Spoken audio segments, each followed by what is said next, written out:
Eula, peel me a grape. It's the new moon in Taurus. Oh, finally. This is probably the best new moon of the year. Now, I know you might feel like, oh, that's great and we can enjoy it now, but what's there to look forward to the rest of the year? Don't worry. We can take the enjoyment and the things that are available to us this month and grow it. This is what the universe wants from us. We're going to grow all the potential and all the wonder and beauty of this full moon. If you want, why wouldn't you, right? Don't postpone joy, as the bumper sticker says. And that's actually what the message of this particular new moon is. Okay, in this video, I am going to talk about the features of this new moon, what to embrace, what to avoid, and even a movie. There's a movie that came to me that really encapsulates, just like, I talked about the month of May, where that Gone with the Wind kind of being, speaking that message. Well, there's a very modern movie, it was in Sundance a couple of years ago, and I'm going to explain what that movie is and why it is really like homework assignment, right? Watch this movie if you haven't already, but it really speaks to this new moon energy and all the promise. And then we're going to finish with a trip to the Zodiac. Where does this new moon land in your chart? And where can you expect to have the fruits of the Taurus season, where it wants to manifest for you? Hello, everyone. My name's Irlianna Samsara. This is StarSound Speaks, and you are listening to the StarSound Speaks podcast. I practice, I practice Hellenistic and modern astrology, a blend, and I use whole sign houses. It's the tropical zodiac. The name of my practice is StarSoundAstrology.com. So if you're interested in a session, just go ahead and click on that link below, StarSoundAstrology.com. All right, before we get started too, I just want to say I got confirmation. I booked Alex Trenoweth and Michael. Both of them have been on, Michael Bartlett and Alex Trenoweth, both wonderful, top-tier astrologers. I've had them on my show. They are coming back, and this is the first time in my 5.5 years on the podcast I'm interviewing two people at the same time. Alex and Michael know each other. They're fabulous. They presented and have been on the board of Kepler College, and they're just magnificent people. Wonderful souls, brilliant astrologers. And we're going to talk about Jupiter's ingress, Jupiter entering the sign of Gemini at the end of this month. And that's one of the major transits of the year, as you've probably heard. And so we're going to get their take on things.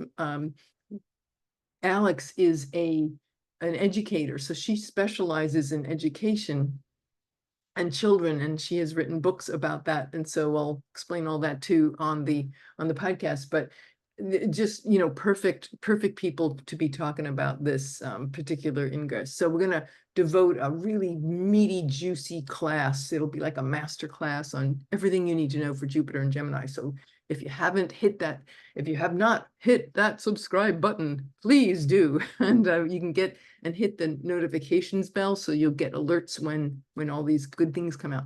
Okay, so on to the new moon. Oh, new moon. We have the sun and moon aligned at the same degree, and it's the beginning of a new cycle. This is when we set our intentions. We can drop old, unwanted habits and things, and habits, because it's a moon. Moon rules our habits and our ways. And this new moon cycle in Taurus is all about setting intentions that will nourish us and uplift us and provide beauty and nourishing and fertility and stability too. So it's really great because, we've been through this tough eclipse season, and now Mars is in his domicile in Aries. So he's like, let's get the promise of those eclipses. Let's get on it, everybody. And right?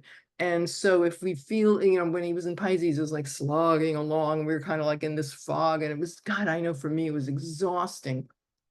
Now it's like new lease on life, new lease, and let's make it happen. And Taurus, the new moon in Taurus is saying, let's take all that potential, and now we're going to ground it.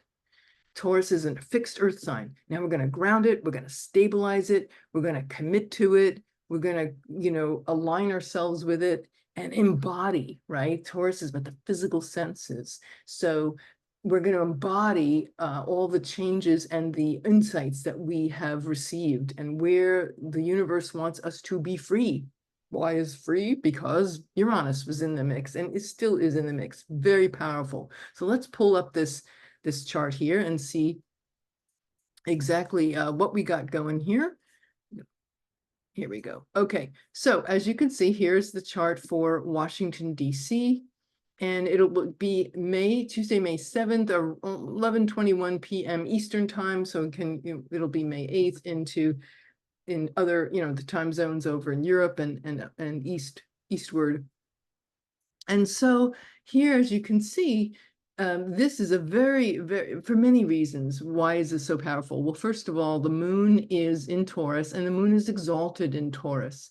And it is also, why is it exalted? Because the moon wants comfort and security. And in the sign of Taurus, when you think about in the northern hemisphere, the growth, light is increasing. So that's very beneficial, right? That supports life when you have more sun every day, and the flowers out and the perfume, and oh my goodness, I'm enjoying these lovely gardenias.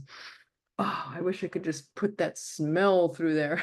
It's so amazing. I'm also like binging on this wonderful honey, by the way. Shout out to the Big Sur Honey Company. It is called bigsircompany.com, and they're delicious. This is the most wonderful, conscious folks. Jessie McKnight and her husband. Oh, wonderful. If you could smell the honey in the gardenias, it's just such a Taurus episode. Anyway, yes, great stuff. I'm in enjoy. This is what the new moon wants from us. Anyway, back to this chart. So let's see. We have the sun and moon, Taurus, right? The moon is exalted. It gets a lot of support. It's that sign supports growth, and it supports nurturing and comfort and all the things that the moon represents. The domicile, the moon is in the house, in the sign ruled by Venus. Well, Venus is right next to it. This new moon is enclosed by the benefics, Venus and Jupiter on each side, and Uranus in the mix, right? So it's like, yes, we want you to have pleasure. We want you to rediscover pleasure.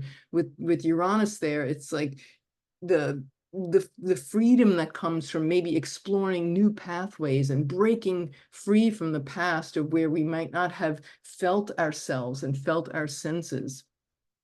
And so this is a really wonderful, and of course we got the Mars in Aries, and he's going to be translating all the eclipses we've had in Aries and Libra, conjunct and opposing those eclipses since a year ago in April, when we had our first Aries Libra eclipse at 29 Aries. It's going to be making these between now and into June. So again, this is when action is being called for, to take action and to move things forward. Taking that turn, Aries, first sign of the zodiac. Let's make a change. Let's initiate change. And let's stabilize it with all that wonderful Taurus energy. Okay, so the moon is in, let me pull up my little notes here, make sure I got everything going on.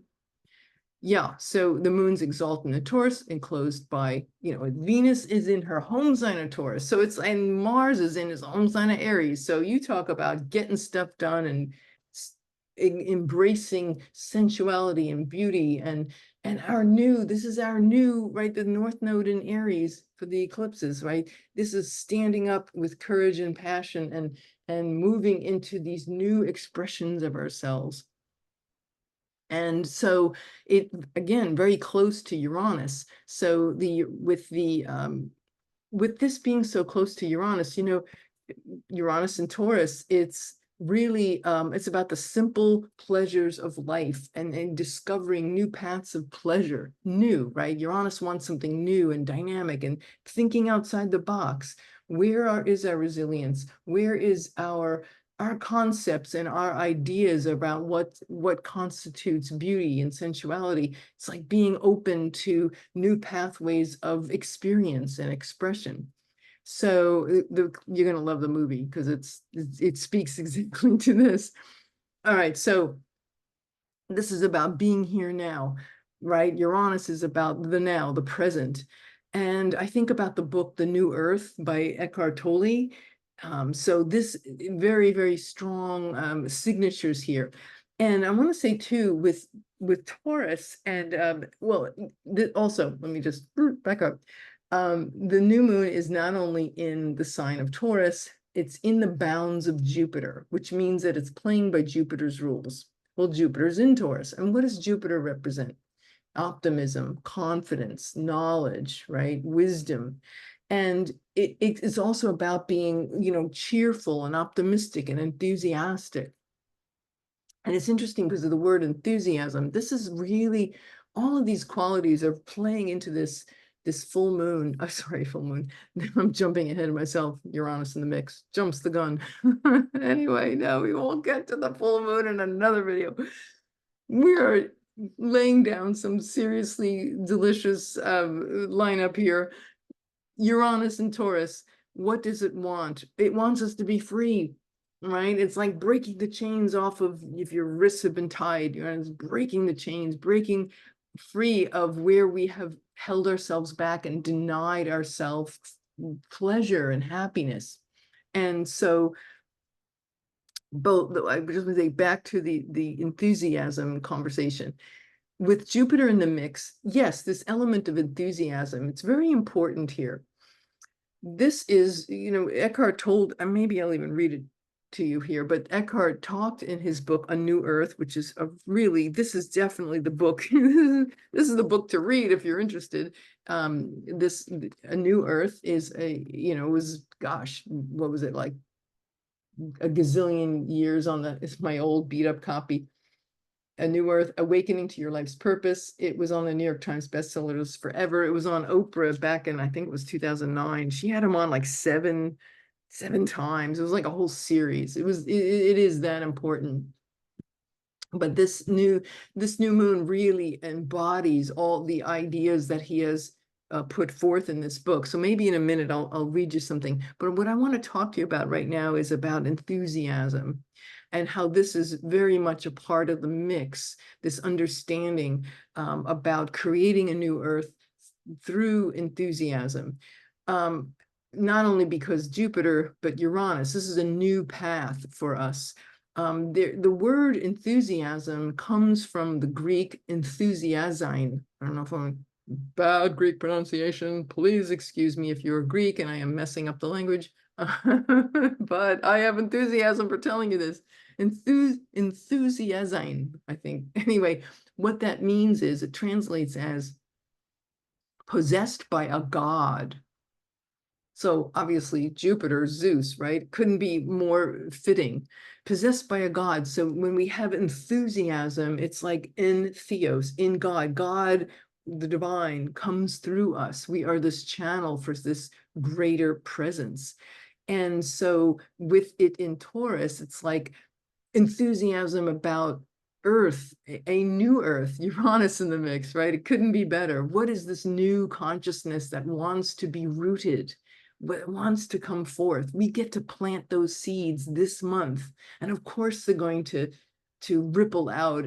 I know by the time you get to November, we'll have our full moon in Taurus, right? And so we'll be checking, and things laid in seeded now will be bearing fruit later in the year.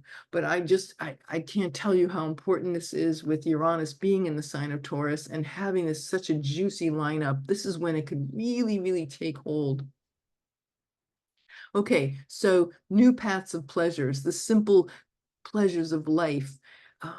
This is it's just so juicy. And I want to say too, I think it's time for me to just read you a couple of lines here from the book.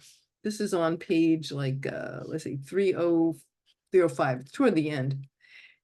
He talks about enthusiasm, and he says, enthusiasm is the power that transfers the mental blueprint, of what we want, the mental blueprint into the physical dimension. That's Taurian. So I'll say it again. Enthusiasm is the power that transfers the mental blueprint into the physical dimension. That is the creative use of mind, and that is why there is no wanting involved.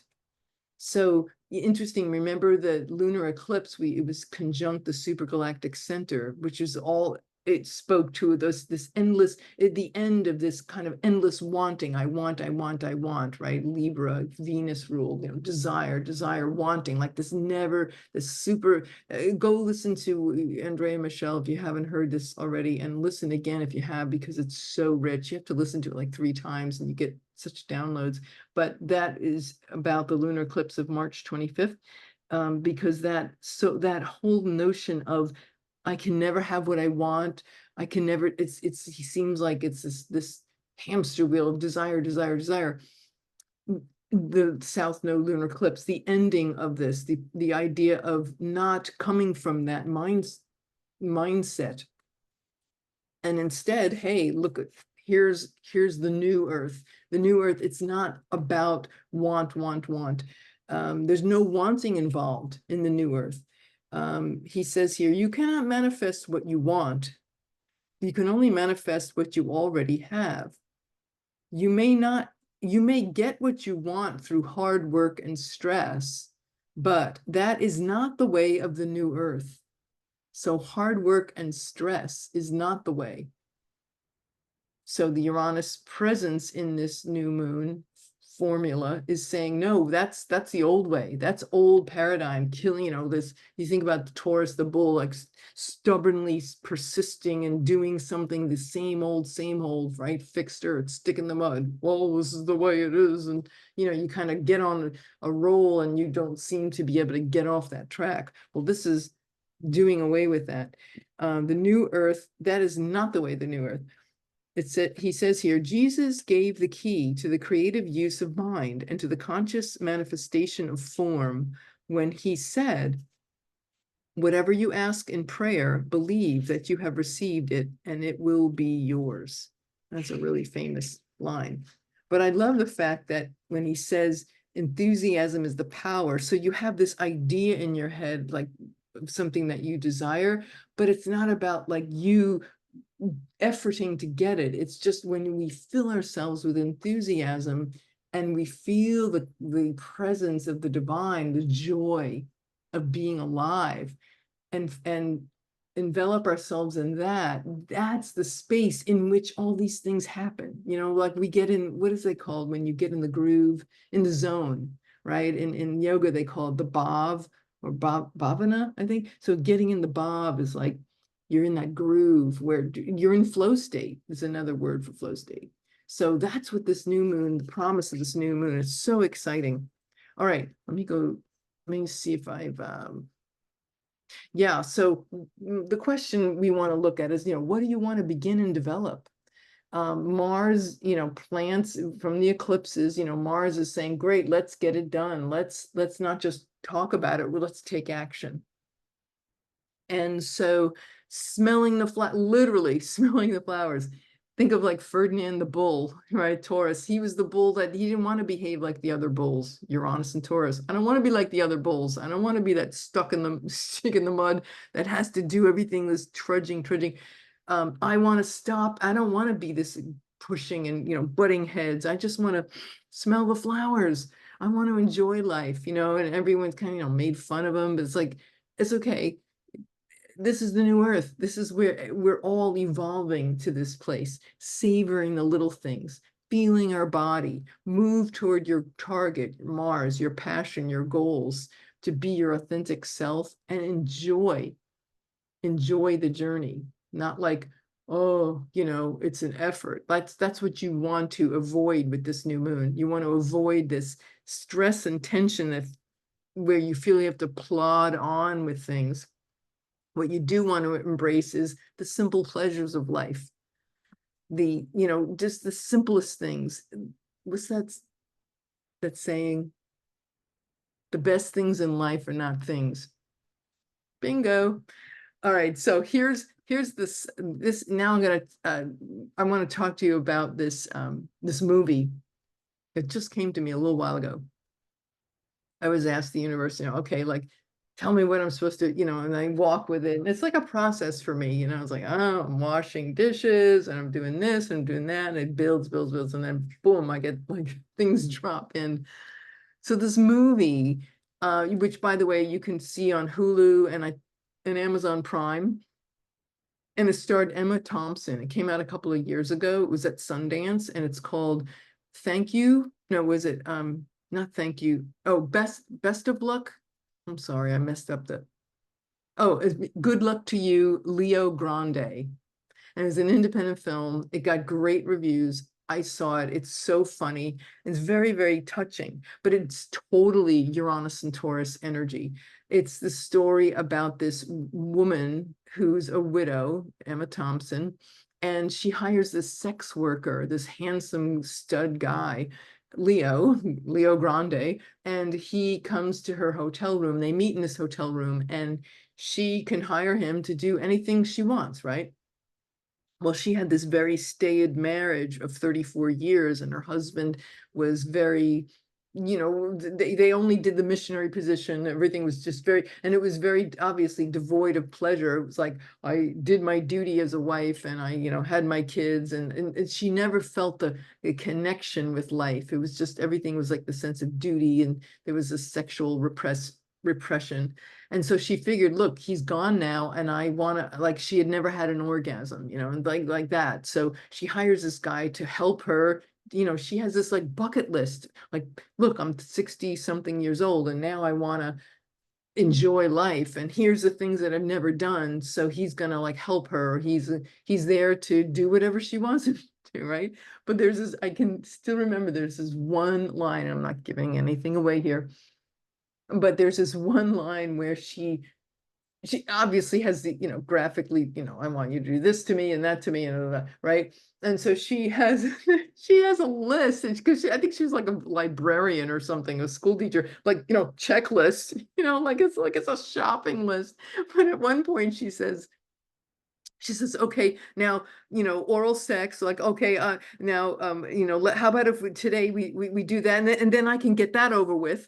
But she just said it so, and I cracked up laughing, like, because I could see myself in that. It's like, we're supposed to be enjoying life instead of looking at everything as, well, let me do this and I get that over. Get it off the list, just check it off and go to the next. It's like she felt she had to like work her way down the list, and he's like, Nancy, like, how about you just enjoy it? But I just cracked me up, because it's something that I've struggled with my whole life, from type A New Yorker, having to like do everything and work. And am I really having a good time? It's like, as soon as one thing's done, okay, it's finished. Go on to the next, anyway, whatever. It's a great movie. I totally guarantee it. It really does carry all the premise of not just Uranus and Taurus, but this new moon, which encapsulates all that energy and all the promise of the Jupiter-Uranus conjunction from last month, and how it's diffusing out and blessing this new moon the way maybe no other new moon this year will. So good luck to you, Leo Grande. All right. Anyway, and yeah, so it's her journey of how she had to embrace all of the breaking down of conditioning around how she should be, and learning to embrace herself and her body. And she doesn't have the gorgeous little young body anymore, and she's this mature woman, and how she learns to embrace her physical sexual being and her sensuality, and is just really, really great, really great character study. Anyway, okay, so we'll finish this little chat with, where is this available? Where is this desire of the Taurus new moon to develop and nourish things that are important to you? Love, beauty, success too. Like, Taurus is also associated not just with money, like physical money and riches and such, but success and loyalty and grounding and stabilizing things so that they can grow. Determination, resilience, these are all Taurus keywords. And so, okay, for Aries rising, if you are an Aries, I would say read for your rising sign, because it's more, what do you call it? More, I would say cogent, but yes, it is. It's just, it's more accurate, but you could really read for both. Aries rising. Second, Aries or Aries rising, this new moon is going to be in your second house. So that's your literally your, the things that are important to you, your values, your possessions, your talents, your own finances, your own money in the bank, right? So there's some nourishing and planting seeds that will nourish and grow over time. With, of course, with Uranus there, being enthusiastic and joyful around embracing new ways of being and connecting with financial matters and your own personal possessions and things. Taurus rising, this is going to be in your first house, your physical image, your personality, your health and vitality, what you bring to the world, right? This is a new beginning in those areas, first house, and your, how people perceive you, right? So there's there's a big dynamic potential that's waiting to be discovered and embraced and celebrated. Gemini rising, this is going to be in your 12th house. And the 12th house is the joy of Saturn in ancient astrology.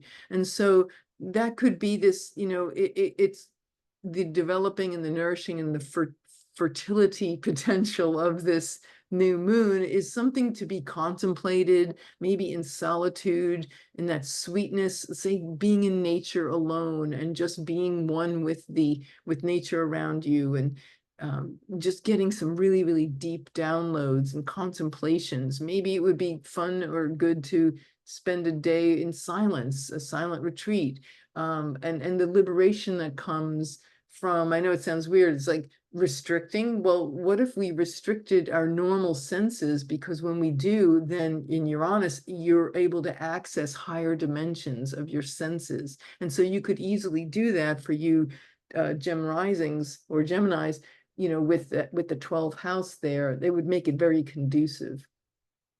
Cancer rising, this is going to be in your 11th house of friends and cohorts and colleagues and groups and support, how you support others, how they support you. It's a succeedant house. So it speaks to that. So there's some new beginnings and things that want to be developed and nourished around your friends and the joy of being with your friends and supporters.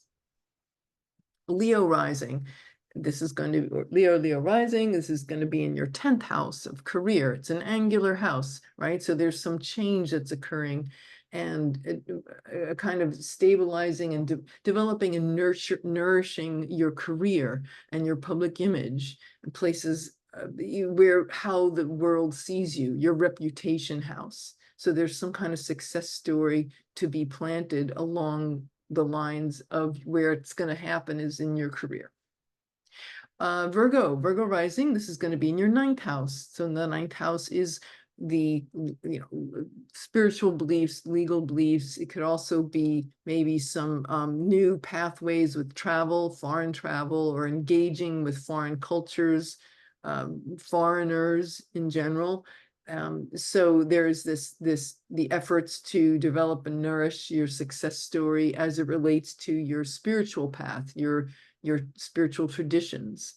Maybe there's some new values that are looking to they need ground to grow. It's like this is the month of the organic Miracle Grow. I don't like Miracle Grow. Yeah, not Uranus, right? Let's get some more really good stuff. We get some plant minerals or Rudolf Steiner biodynamic stuff, right? Really, get deep in and growing your spiritual practices and your spiritual views. Maybe that's about a letting go of old views that have held you back and where you've felt separated and traumatized, and where you can reconnect with your body, like a spiritual faith or tradition that would celebrate the body, rather than so much of religion, for example, has been about we're separated and cut off from our sensuality. So this is like reclaiming that in your spiritual path. All right, Libra rising, this is in your 8th house. The 8th house is around the resources of others, it's shared resources, things like, venture capital or inheritances or estates or trusts or wills, the money of a spouse or partner, right? So this is where these new beginnings are calling to begin and to develop and nourish along the lines of those things. The eighth house is also the house of, it's like the soul and the soul contracts, the agreements and the contracts that we make with ourselves and with others, and that others make with us. So in this case, I would say perhaps it would be a good practice to look and see, what do we owe others, and enthusiastically participate in life by fulfilling those contracts if we owe something to somebody, because it can also be debts, like literal debts, like credit card debt or money we owe, but it could also just be something that we owe someone, like a thing that we're supposed to do for them. Maybe you've promised to do something and it just, hasn't happened yet. And so you want to look at that area of your life, and that is where this new moon is going to be occurring for you, in these areas of the whole soul contract thing with all that. So Scorpio, seventh house. So that's the house of partnership, relationships, intimate relationships, long-term committed relationships, be they marriage or partnership, or clients, seeing clients and collaborating with people, right? One-to-one client. So it's not like employer, employee, that's sixth house. The seventh is where it's the equal. So that's where the great potential exists. Developing and nourishing what seeds you want to plant in the area of relationships that are going to grow and build over time, that needs stability, where you get to bring stability to a situation with your spouse or partner. Sag rising is going to be in your sixth house. Well, the sixth house is the workplace. It's also it's the joy of Mars. Is sometimes the things we struggle with that are difficult, that we have to really struggle to attain. But it could also be the house of the joy of Mars.